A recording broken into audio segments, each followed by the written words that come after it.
यवतमाळमध्ये प्रतिबंधित एचटीबीटी बियाण्यांचा सुळसुळाट, कृषी विभागाच्या निवडक कारवायांनी शेतकरी वाऱ्यावर. मारेगाव, कळंब, राळेगावसह जिल्हाभरात अवैध विक्री जोरात. फक्त माहिती मिळाल्यावरच प्रशासन जागे होणार का? जिल्ह्यात एकीकडे कृषी विभाग आणि पोलीस प्रशासनाने 20 लाखांचा मुद्देमाल जप्त करून मोठी कारवाई केल्याचा दावा केला असला तरी दुसरीकडे ग्रामीण भागात प्रतिबंधित एचटीबीटी कापूस बियाण्यांची विक्री उघडपणे सुरू असल्याचे चित्र आहे. प्रशासनाची ही कारवाई केवळ सापळा लावण्यापुरतीच मर्यादित आहे की काय, असा संतप्त सवाल आता शेतकरी विचारत आहे. केवळ ठराविक ठिकाणीच कारवाई का? 12 एप्रिल रोजी यवतमाळ शहरात किया सोनेट गाडीतून 3,60,000 रुपयाचे बियाणे पकडण्यात आले. मात्र ही तर हिमनगाची केवळ एक टोक आहे. जिल्ह्यातील मारेगाव, कळंब, राळेगाव, झरी जामणी आणि पांढरकवडा यांसारख्या तालुक्यांमध्ये छुप्या मार्गाने प्रतिबंधित बियाण्यांची कोट्यावधीची उलाढाल सुरू आहे. कृषी विभागाला या अवैध साखळीची पूर्ण माहिती असूनही त्याकडे जाणीवपूर्वक दुर्लक्ष केले जात असल्याचा खळबळजनक आरोप होत आहे. प्रशासकीय यंत्रणेच्या भूमिकेवर प्रश्नचिन्ह. गोपनीय माहिती मिळाल्यावरच कारवाई करणार का? कृषी विभागाचे स्वतःचे नेटवर्क कुठे आहे?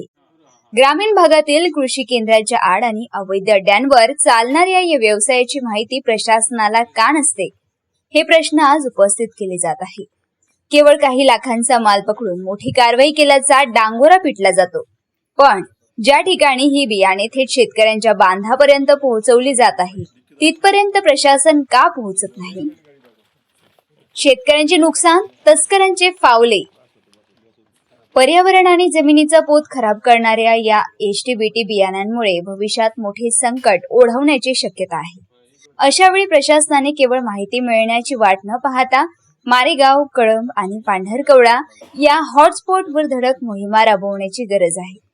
जर कृषी विभागाला या अवैध विक्रीची माहिती आहे तर मग कठोर धाडसत्र का राबवली जात नाही, की यातही काही अर्थपूर्ण तडजोडी आहे? आता तरी कडक कारवाई होणार का? यवतमाळमधील ताज्या कारवाईत संतोष ठाकरे, निखिल लंगडे आणि सतीश ठाकरे यांच्यावर गुन्हे दाखल झाले असले तरी या साखळीचे मुख्य सूत्रधार अजूनही मोकळेच आहे. जिल्ह्याच्या कानाकोपऱ्यात पसरलेले हे जाळे नष्ट करण्यासाठी प्रशासनाने आता एसी कॅबिन सोडून प्रत्यक्ष मैदानात उतरून धडक कारवाई करण्याची वेळ आली आहे. अन्यथा प्रशासनाचे अभय आणि तस्करांचा विजय असे चित्र जिल्ह्यात कायम राहील. अवैध बियाणे केवळ तुमच्या जमिनीचा पोत खराब करत नाही तर तुम्हाला कायदेशीर पेचातही पाडू शकतात. अधिकृत बिलाशिवाय बियाणे खरेदी करू नका आणि अवैध विक्रेत्यांची माहिती तात्काळ नजीकच्या पोलीस ठाण्यात द्या. मारेगाव वार्ता, सचिन मेश्राम, मारेगाव, यवतमाळ.